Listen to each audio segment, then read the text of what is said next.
প্রেত জোন। এখানে ঘটনা নয়, গল্প শোনানো হয়। মৌলবীর বিভিন্ন প্রশ্নে বন্ধু স্ত্রী, মানে যাকে ভূতে ধরেছিল, তার মুখ থেকে শোনা যাচ্ছে এই কথা, আমি যাম না রে,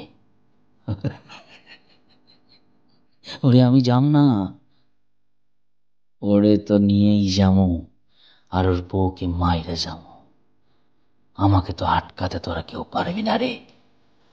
মৌলবী তখন বলে, কেন, কি ক্ষতি করেছে তোর ওরা? বল বল, কি ক্ষতি করেছে?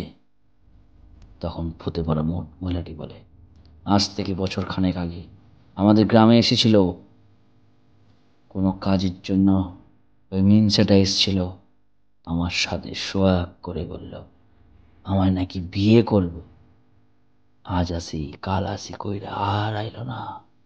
ওই মিনসে বেটা আর আইলো না, অনেক দিন অপেক্ষা করছি ওর জন্য।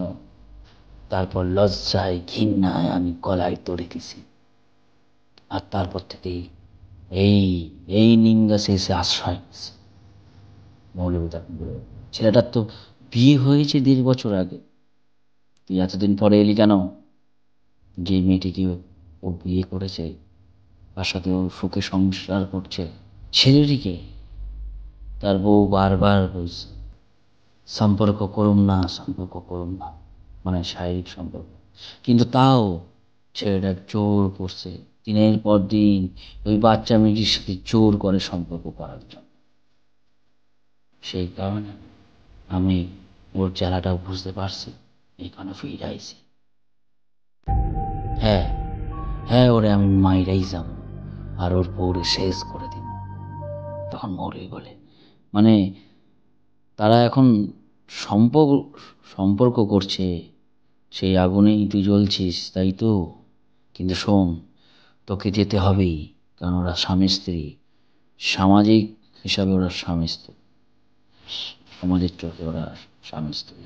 যেদিন তোর সাথে এই অন্যায় হলো সেদিন তুই কেন ছেড়ে দিলে? এখন এই নিরপরাধ মেয়েটিকে তুই শাস্তি দিতে পারিস না, তোকে এখনই যেতে হবে। এই কথা বলি মৌলবী আবার হলুদ লঙ্কার সর্ষে পোড়াতে শুরু করল সেই প্লাস্টিকের বোতলের উপর, আর মন্ত্র পড়তে লাগলো। কিন্তু আশ্চর্যের বিষয় সেই একটাই, আগুন লাগলেও প্লাস্টিকের বোতলটা কিন্তু দেখতে পড়ছে। বেশ কিছুক্ষণ চলল এই দুষ্টু আত্মার বোতলের আগুনে পুনরুদ্ধার, কিন্তু কিছুতেই সে আত্মাকে বের করা যাচ্ছিল না। তখন মৌলবী এক চাল খেলল, হঠাৎ হঠাৎ আমার বন্ধুকে এলো পাতারি মারতে শুরু করলো, খুব মারতে শুরু করলো, জ্বর তাপড় কীভাবে ওকে মারছে। কিন্তু আর সেই আত্মাটি মজা নিচ্ছে আর হাসছে।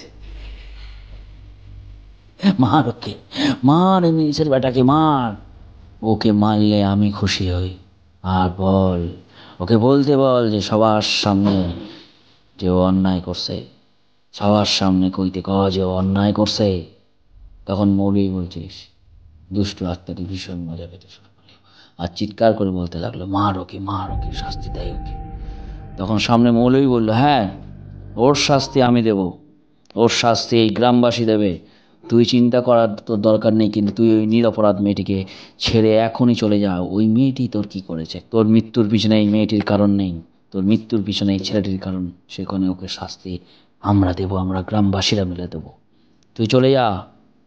তখন দুষ্ট আত্মারা যেতে যেতে বলে গেল, আমি আবার আসব যদি ওকে শাস্তি না দেওয়া হয়। সবাইকে বলল, তোরা সব সইরা যা, সইরা যা সব আমার সামনে থেকে। পুকুরের পাড়ের সেই নিম গাছটা একটা বড় ডাল ভেঙে ঝপ করে পড়ল পুকুরের মধ্যে, আর অনেক দূরে গিয়ে অন্ধকারে মিশে গেল। ঘটনাটি আর একটু বড় ছিল, ঘটনাটি এতটা বড় হলে অনেকেরই শুনতে ইন্টারেস্ট লাগতো না, তো সেই কারণে ঘটনাটিকে মোটামুটি তোমাদেরকে শোনালাম। কিন্তু ঘটনাটি মানে অ্যাকচুয়াল ঘটনা। যদি তোমাদের কোনো রকম আপত্তি থাকে বা কোনো রকম যদি সংশয় বোধ হয়, তাহলে অবশ্যই আমার মেল অ্যাড্রেসে দেওয়া রয়েছে, তোমরা বলতে পারো। আমি সম্পূর্ণ যেই জায়গাটা ঘটেছিল ঘটনাটি তোমাদেরকে আমি শেয়ার করব।